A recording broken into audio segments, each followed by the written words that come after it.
we have the very first female Latin American GM for Honda in the country. Please welcome Carolyn Olavarria. Hi, Carolyn. Hello, how are you? I'm good. How are you? Good to see you, Catherine. Thank you for having me. You bet. You bet. So, very impressive. You're the first Latin American woman to be a GM at Honda in the United States. Yes, ma'am. That's correct. Yeah. That's cool, right? It's pretty cool. Yeah. It's been a long road, and it's well, 15 years, right? Yeah, just about, and it's a fantastic honor. I'm humbled. But now you've been in this position for 5 years. Yes. Yeah. That's so correct. it took you 10 years to get to where you are. Yes. And I know a lot of blood, sweat, and tears, right? No doubt. I mean, that's a tough industry. It is. Any industry, I think, is difficult. But it's I don't know. Automotive, I think, is really male dominated. It's very right. I was going to say it's definitely much more male dominated industry than most. Oh yeah. And it's been a struggle, but it's also been a great ride. Yeah. So well, anytime you succeed at something that's a struggle, then it's a great ride. Absolutely. Right. Absolutely. I mean, you got to where you were maybe wanting to go or hoping to go. Absolutely. Yeah. So you started off in sales? Yes, that's correct. Okay. I started selling cars and moved on up through sales management and finance management and honed my skills, so to speak, and have learned the other departments in the store. Besides sales, there's parts and service as well. And it's a real unit. You know, that functions together, and it's really been a great learning experience and my proudest achievement. I would think that this is what makes you a good general manager is that you have been through all of it. Like you've done the sales, you've done the finance, you know. It definitely, It would be difficult, I would think, to step into it without having had that experience because you don't know, you can't have the empathy for the employee that's actually doing the task. Right. So. But I bet you some people have just stepped into it. They probably have come from some. It could be, but it's definitely, there is some nepotism in the business. And, but I think it's going away. Yeah. And even whatever is left over, it's a different generation, and the business is very different in terms of the internet and the social media aspect of it. So it's really evolved a tremendous amount. Yeah, more people are buying online. Absolutely, for sure. What I think is impressive, is not only are you the first Latin American woman that's a GM for Honda, but what's really impressive is that out of 1,100 dealerships they have around the country,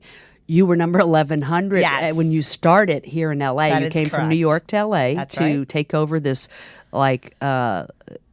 last in place, bankrupt, closed dealership.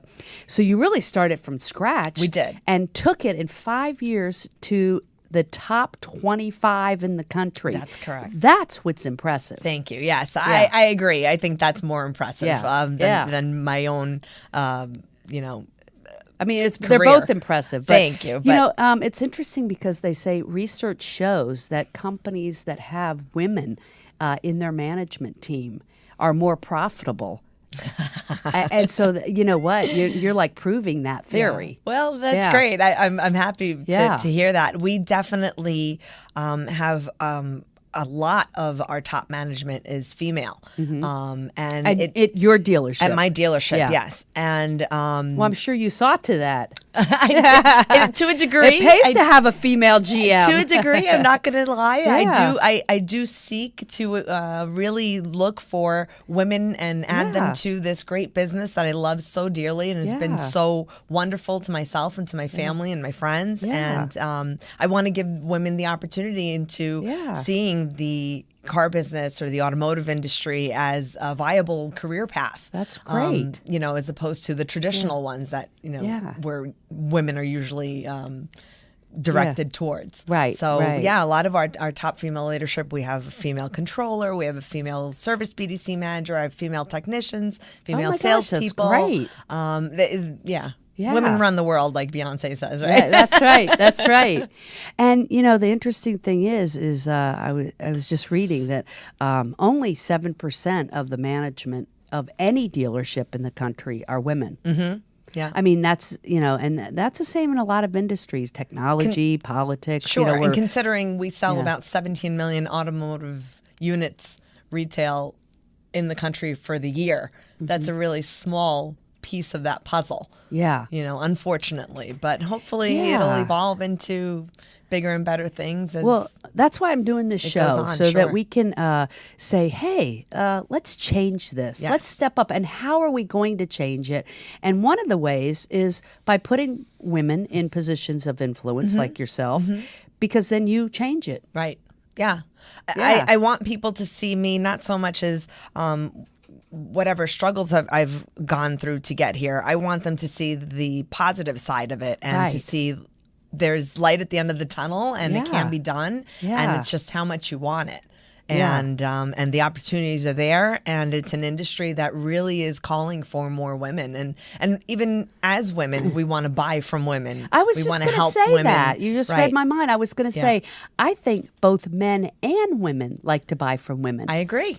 I think agree. A man wants to buy from a woman, and a woman wants to buy from a woman. Absolutely. So it's been kind of crazy all these years that these car dealerships haven't recognized that. Yeah, I don't want to fault the car dealerships so much or the management so much as it's not an industry that's really out there in the public as an industry that has a career path. Right. As far as medicine or becoming an attorney or, the typical career paths, even architecture or things like that. They're made these career paths, and sales, unfortunately, isn't gilded this career path of like affluence or any kind of importance. Unfortunately, it's kind of like at the bottom of the barrel, and it's sad or women just don't think about it. You're saying, I don't think men think about it. I don't think we as a society think of sales as a great, viable career path, and it's really sad because it really is the fabric, of our country. Is entrepreneurship and sales and retail, and maybe that's because most people don't have that capability. It is a gift, wouldn't you say? To a degree, it can be taught, but there is a sense of a talent that has to go along with it, Right, because they always say in any sales organization, like 20% of the people do 80% of the business. That's actually quite accurate. Yeah. That's actually quite accurate. Yeah. But I believe that to be in a real business anyway. I don't care what kind of, it could be in a corporation, it could be in sales. Any type of business. Really, I think that 80-20 rule applies across the board. Yeah, but it does. It's just, I think sales needs to be seen as more of a viable career path, and more so even for women. Right. So that's hopefully what we'll be doing by chit-chatting about this today. I know. Taking and a so step in that you direction. hire, you have women that are doing sales for you and all the various positions. And so one thing that's interesting is that you had mentioned you come from a family of immigrants from Latin America. Yes, that's okay. correct. What part? My parents are from Argentina, born and raised. They came here in the mid-'70s. And my grandfather on my mother's side had come before them. And, just like I think every immigrant family that comes here, you're looking for a better opportunity and a better way for their family. And, it's a different work ethic, I think, coming from being an immigrant you child. said you learned your work ethic from your family. For sure. Right? Absolutely. Yeah. Hard work. Hard work and, do whatever you have to do to get money and food into the house. So, right. And you were the first in your family to graduate college, right? I am. Wow, that's impressive too. Yeah. I mean, so it just goes to show. I mean, you've come from a challenging set of circumstances, but yet this was a great path for you to take, and could be for other young women. Yes. And so you're wanting women to know.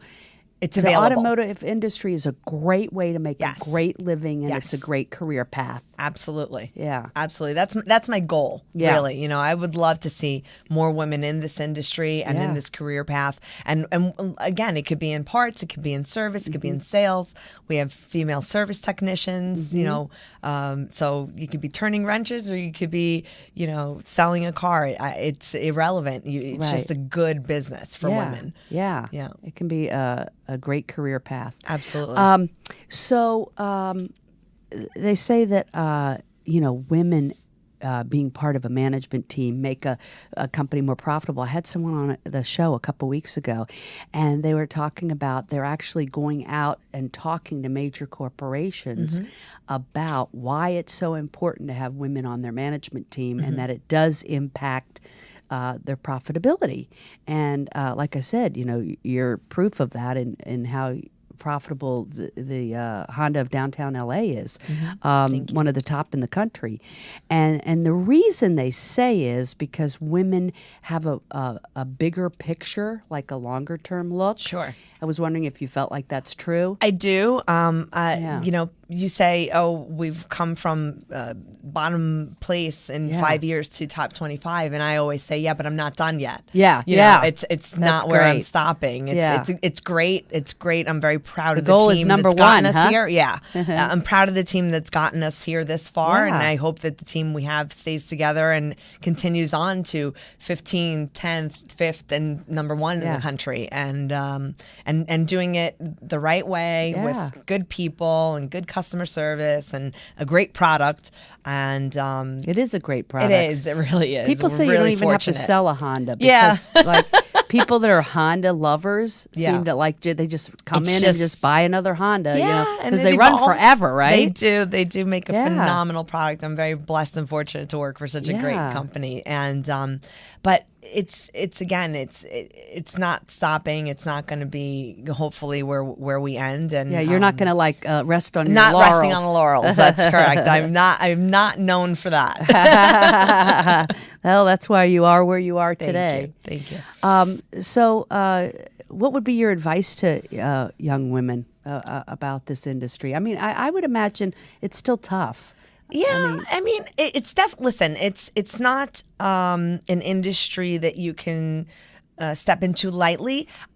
But so we're in LA, so neither is show business, right? Right. That's another business that I like in my eyes is my Tough. gosh, Yeah. tough, right? Talk about tough, yeah. It's difficult, and the people that make it because of their perseverance and their desire and their passion and everything that makes them who they are. And I want the women that know that they can do more and be more, know that they have an opportunity to do so in the automotive industry and in the car business, and specifically in my dealership for sure, because we're very big on promoting from within, and we've promoted a tremendous amount of people just in the short 5 years, from porters to salespeople from salesperson to finance manager and so on and so forth. And we're always looking for great talent. And I think if you've got good heart and hustle and you know that you have that in you and you're a female, you can reach any mountaintop that you want to. So this is interesting. In case anybody hasn't picked up on your accent, that Southern accent. So you're from Long Island, New York. I'm Queens, New York. Yes. Oh, Queens, New York. Okay. And I was just wondering. I mean, you started your career there. Yes. It must have been like really kind of culture shock to come to LA. Well, I moved from New York too. Right? Yeah. Yeah, that would be an understatement. That it was a culture shock. The first 2 years were very interesting, to say the least. Yeah. There's definitely a distinct difference in the work-life balance. Yep. Between the East Coast and the West Coast, specifically in New York and Los Angeles. And that means like LA. There's a lot more on the life than work, which is great. Right. Yeah. And as a New Yorker, it's like nose to the grindstone. Right. And I'm relaxed here in comparison to how I was in that's New a good York. thing, right? Well, right? Yeah. But you never lose that edge, I don't think. Yeah. Having been born and raised in New York. And and New Yorkers, they tell it like it is. Yeah, that was not so much here in LA. Not so much here. We won't go there. Yeah, we won't go there. It was just, but I'll call you a for learning lunch. curve. Right? Yeah, sure. Okay. I will hold my breath now. But it's been a great learning experience. It really has been some of the best 5 years of my life, and That's cool. and I mean, 80 degrees in December. I'm not crying. Oh about, yeah, I mean we are so spoiled here. So it's ridiculous. Yeah, you're not really missing that sub-zero weather in New York, correct. right? No. And it's good to move and try another culture, I think. I've lived in Miami, D.C., New York, and here. And I really love experiencing all the different cultures because each city has its own culture for sure. Absolutely. Yeah. And it's interesting. Had you not been in this automotive industry, you probably wouldn't have ended up in L.A. Who What knows? a great opportunity. Yeah. Oh, for sure. Yeah. It really, absolutely. Yeah. I'm like I said, I'm very humbled and very grateful to have the path I've had. If somebody was working at a Honda dealership, let's say they wanted to go that path that you've inspired them today, so they could basically work at any Honda in any city in the country. I would hope so. I would hope that, could take that with you. Most of that's the owners, kind of cool. Yeah, I would hope so. I would hope most owners are as evolved as mine, and we don't look at. I think we were chit-chatting about this earlier. We don't look at, is it male, is it female, is it black, white, purple, green? It's the person, the talent that they bring to the job, and can they execute it? Right. And really, can they do the task at hand? Right. And the best person for the job. That's it. Period. Right. That's great. But I would like more women. Yes. In the industry because I think a listen lot to more that. women could do the task at hand. Did you hear that? She wants more women. Absolutely. Carolyn Olavarria at Honda of downtown LA. Yeah. Very much. So I know you're opening a new facility. We are, yes. That's very exciting. We're very excited. Multi-million-dollar new facility in downtown LA. Yeah, we're staying downtown, that's correct. Tell me a little bit, when is that going to open? And we're projecting about a year and a half out, in construction. You never really know once you start building. But that'll be here before you know it. Yeah, exactly. Time flies when you're having a good time. Be heading up this beautiful new facility. Very excited. We're very excited. And right now you're in a historic location, Very. which is also cool. Kind of cool. Yeah. It's got its limitations because it was never built to sell the amount of units that we actually sell. Such a problem to have. It's a quality problem. Yeah. But it is an issue, right? With storage so this one will be like twice as big? Or? This is going to be it's going to be huge. Yeah. It's going to be I think half a city block, if I'm not, I don't know exactly. I think 40,000 square feet, something like that. And there's a whole resurgence going on in downtown LA. Yes. So you guys are kind of helping to revitalize that area. We're actually going to be located across the street from where the Rams are playing. Oh my gosh. Yeah. So we're going to be directly across the street from the Rams. That's cool. And You're a big sports fan? I'm not, but I just for location purposes, that'd be neat. That's a good reference for people that where it's going to be. Our fans. And from what I've seen, just a couple of the home games that they've played, there's definitely Rams fans out here, which is fantastic. Yeah. And so I know you said your goal is to try to help make the neighborhood a better place and create job opportunities. Absolutely. Absolutely. I love when I interview people that, they tell me that they live locally or that they're 5 minutes from work. And, it's exciting to me and it's exciting to them because it's a good quality of life to live close to where your job is. Especially in LA. And yes. Yeah. Exactly. I made up my mind when I moved here that I was going to work and live in the same proximity. Yeah, because it's important. Commuting is tough here. It is really difficult, but I'm blessed. I have a few members of my team that drive an hour and a half every single day in one way. Yeah, there are people that do it. And it's okay with them, and they're grateful for the opportunity that they have, and they're happy to do it. Yeah. So, but that's just another stark difference between the East Coast and the West Coast, right? There's no public transportation reliable really out here that you can use. Oh, yeah. And you're used to it in New York, the transit. Sure, but it helps us sell a lot of Hondas, so I'm grateful for that. That's right. Good gas mileage, absolutely. Right? Yeah, absolutely. What cars do you guys have coming out? Is there something new and exciting? The new Civic hatchback is coming. Is gorgeous. The new Civic is gorgeous, really and the Civic hatchback is coming, which is super exciting. Oh my God, I never even The Civic knew SI is coming back. The Ridgeline just came out. The truck relaunched, and it's phenomenal. The Pilot got a redo about a year ago, which is it's probably one of the best I think family SUVs out there on the market. Just great. not being biased at all or Not anything. at all. But Honda's really knocking it out of the park. Which one do you drive? I drive an Accord. Oh, nice. Nice. Yeah, I drive an Accord. Well, thank you so much for this interview. I think you've inspired a lot of women to think, automotive is a great path to go. It's certainly been good to you. Absolutely. And I wish you all the luck with everything you're doing. Thank you. I'm cheering you on to #1. Thank you very much. Good luck with the new facility. Thank Can't you. wait to see it. And just thank you for being on the show and for trailblazing for other women. Thank you. Thank you for having me. And thank you for allowing me the opportunity to let women know about the opportunity for them. Right? I know. I'm so happy to have this platform to tell people. Well, thank you so much. We will be right back with Cheryl.